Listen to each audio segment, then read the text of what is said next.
There are big differences between university and community programs as far as level of difficulty in getting in, and that's something to look at carefully. You know, there's no ranking of these systems. You have to figure out what you like, and some of the best resources that you have are current residents or medical students who have interviewed at these places. You know, if you're married or you have a significant other and you have, you know, life issues, make sure you get that figured out before. I mean, it's really difficult to go into, you know, residency is hard enough no matter what you do. And I can tell you, having just been married a year before I started residency, it was a very difficult time to go through internship, especially in a new town where we didn't know anybody else. And you know, those are things you have to bring up and discuss. Surgery really does have one of the highest rates of people dropping out of programs. So, you know, make sure you want to do these things before you get in. And again, I mean, dropping out is not, there's nothing wrong with that. I mean, if you find it's not the right thing for you, you know, you have your whole life ahead of you. Don't lock yourself into something you're not happy with. And then this is my big beef, particularly with Muslim and, you know, subcontinental residents. And, you know, we don't put the same care that we need to for a lot of these things. I mean, you'll read proofreading errors and things like that. There's no excuse for that now. Be organized in your in your application process. You know, late in your third year, you know, make up an extensive list of places that you might be happy with. Line up your recommendations. You know, start really kind of kissing up to your academic advisors who are going to write your dean's letter. That's really critical. In my medical school, if you were applying for a surgical residency and you didn't have outstanding on your so we had a ranking system, sort of outstanding, excellent, and, you know, so on and so forth. And, you know, the lowest was good. So if good showed up on your program, you were not going to match anywhere near your top 20 choices. And so it was very important that these people knew you well and liked you. Okay, so don't be a person who harasses people. Be a person who's likable. In your application process, your personal statement is the one, you know, chance you get to discuss yourself a little bit and try to endear yourself to people. You know, some of us think we're Shakespeare, some of us think we're horrible, but most of us are really somewhere in between. Try to just write a good essay that says something nice. I mean, it gives people a sense of who you are, you know, your values, your hard work ethic, and give people a reason to want you to come. And it can be a great story in your life. It can be something, you know, don't just say, oh, I had a great rotation, or I had surgery when I was 16, I want to be a surgeon ever since. And, you know, keep it brief. Again, proofread this thing. Do not send that in with a spelling error. You'll shoot yourself immediately. People, you know, this was in that handout that I talked about, you know, addressing red flags and things like that. I mean, that's sort of a gray area. I would be a little careful about how you address that. And I would run your personal statement by a dean in that or one of the general surgery attendings in your program before you send it out. Letters of recommendation are the third most important thing that you've got. After your board scores, in the application process, and I can tell you how it was in ortho, they looked at your board scores and started tossing people out based on that. The second thing was they looked at your rotations and your letter of recommendation from the dean's letter. And if you weren't like outstanding or excellent or something like that, they threw you out again. Beyond that, then they started looking for letters of recommendation. Things that were really big pluses are if they were from people who were very well known in the field. If you get a letter of recommendation from, you know, the head of the American Academy of Orthopedic Surgery, and he says, we want this guy for our program, that's a big plus. If you get a letter from someone that's, you know, at your program who's not known at all and it's very lukewarm, that's something, you know, that could shoot you. I mean, it could really knock you out of the running. So this is critical. Spend some time talking to the person before they write your recommendation. You know, again, don't send your mother's, you know, letter in, much as she might want you to go. Take time. Ask the person who writes your letter of recommendation to say that we'd like you for their own program. That makes a difference when you're reviewing those. You want people who are full-time staff and faculty. Don't get a letter of recommendation from somebody you spent, you know, 1 week with and doesn't know your name. Again, be very organized. Get all your applications and supporting documents in on time. There's no excuse for this. This is your job, okay? Getting into a residency. You've paid, you know, hundreds of thousands of dollars to get through medical school so that you can get this residency, and don't screw it up. with things like that. It's really important to clean up your Facebook page and other media pages. I was talking to Arif, again, my wife's cousin gave great advice for this talk, and they said that as soon as they pare down their list to the people they're actually going to interview, they have the residents look through all those Facebook pages. And I don't know much about security settings and things like that. I mean, mine are pretty open. You could probably find out everything about me on mine.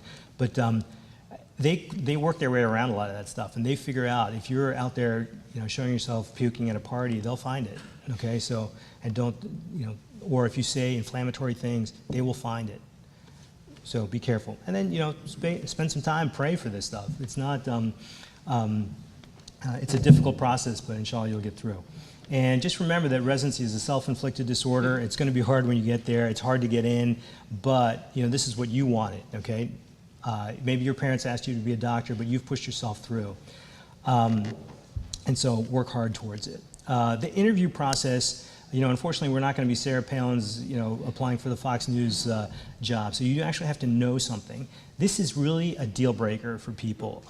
This is the time when you get your interview, you've gotten your foot in the door, and you have pretty much as good a shot as anybody in there. Sometimes it's very competitive, and still, I remember when I interviewed at Vanderbilt as an orthopedic resident applicant, I was really depressed because I got there and found out that they were interviewing 130 people for 4 spots, and they had already promised 1 spot to one of their medical students and probably were going to give another one to another medical student of theirs. So, I mean, basically you're fighting for 60 to 1 odds to get in, even at the interview process. But that's your best shot. This is the one chance when you can really show yourself as a person who people would want to work with. So no more cartoons for a little bit because we're going to get serious. Your goal is to see if you're a right fit for that program, and their goal is to find out if they can that you're a decent fit, at least for them. Be appropriate at all times. I mean, you have no idea who's watching you when, even when you think you're alone. I was on the interview committee for medical students at Georgetown and heard an incredible story. There was one of the best applicants that we had for all of Georgetown's starting medical school class for the following year, a woman from Harvard or something like that. And literally, she had a spectacular CV. Any med school would have wanted to take her. When she was coming out of the bathroom, she did not wash her hands. And the secretary who ran the application process saw that and complained to the med school admissions committee and said, I really don't think that that's appropriate for a person who wants to be a doctor to not understand that they should wash their hands when they come out of a bathroom. She didn't get in. One of the things at Georgetown that the residents used to do was take the residency applicants out and get them really drunk the night before. And they canned a really good residency applicant because he spent the whole time dropping F-bombs, after he got drunk. So they decided he was not somebody they wanted to hang out with and drink with. So, I mean, you are basically under watch at all times there. And so, make it, be careful what you say, what you do, and how you act. Really show interest in the program. Take time ahead of time. When I was a residency applicant, we had to struggle through like microfiche and all this stuff to find out a little bit about the residency program. Now you can spend 2 seconds on the internet and you can pull up like all the people who are attendings in the program who may be potentially interviewing you. You can find out what their research is. You can figure out people who you would mesh with even before you get there. And so, spend time. You're spending a lot of money and effort trying to get out to these programs, but spend a little bit of time ahead of time and do the background work that will help you endear yourself to these attendings. This is something that I have a lot of mixed feelings about. This is actually directly from that paper that I referenced, and it talks about going to these pre-interview things. And my experience with that was mainly at Georgetown, where literally the residents would take the applicants out, get them drunk, get an idea of like how these people were, try to find out if there's any bad things about them.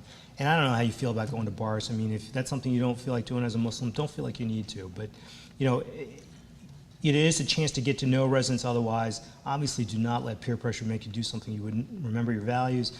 But, you may be able to get a little bit of extra time with residents or people. And you can also figure out if these are people that you want to be with. So that's important.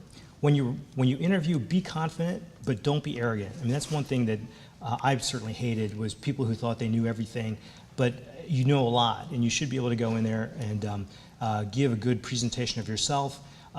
There's a question that they ask all the time, or people ask all the time, why should we pick you? You have to have a good answer for that. The kinds of questions you'll also get will also be, some will be very medical, so you should know, like, what was the best case you just did in the past few months? What's something that you've seen was a problem that you would have done differently? What are the latest books you've read? What do you do outside of residency? But why should they pick you? You should know that answer. If you have to cancel an interview, just be courteous. Do that ahead of time. Do some follow-up too. I mean, make sure you send thank you notes, especially to places that you really like. Tell them you want to be a resident there. You want to be a resident somewhere, so it might as well be there. But don't be like constantly checking up. Don't piss off the secretary who runs that application process. Outside of the academic director or the person who runs the residency program, that person is the most powerful person in the hospital to you. And if you screw up that relationship, I mean, you'll get your residency application just get tossed. It's funny. I remember interviewing at Virginia Commonwealth, or the Medical College of Virginia, for their orthopedic program. And it's funny, like, there were 20 guys who were like at the top of their medical school class.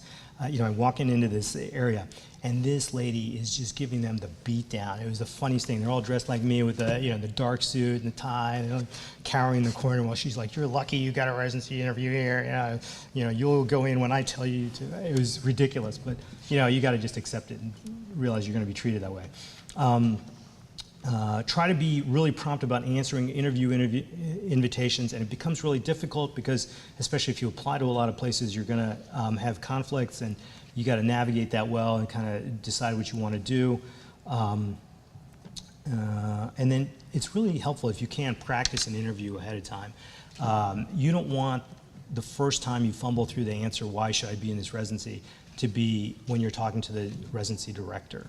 Okay, so take your time, practice. Just get some med school buddies of yours and go through it. And then you've gone through this whole process. Now you have to make your match list, and this is where it's sort of crunch time. You've only got a few weeks left. You got to make a decision. It's not an easy one. Don't put down a program you really don't want to be a part of, unless you are so unless you're it's so important to you to be in that field that you wouldn't want to be anywhere else. I mean, that you're willing to accept that. Because 5 years is a long time, and it hurts to be in a place that you're not happy, or more importantly, if your wife's not happy. If you're a rock star, then I would say apply to 10 to 15 programs for a surgery residency, and please, other surgeons can pipe in afterwards if they feel like that's too much or what. But if you're less competitive, you have to apply to a lot of programs. I consider myself a pretty competitive applicant. I was not AOA. I applied to 45 programs, and that was 21 years ago. It's just gotten more competitive. Humboldt, worked out great, but it's a crapshoot. There are a lot of reasons why a person can just maybe not like the color of your tie that day and not pick you. And so you want to have your bases covered. It becomes really difficult when you have to go out to a lot of interviews and things like that. It's an expensive process, but inshallah, hopefully it'll work out for you.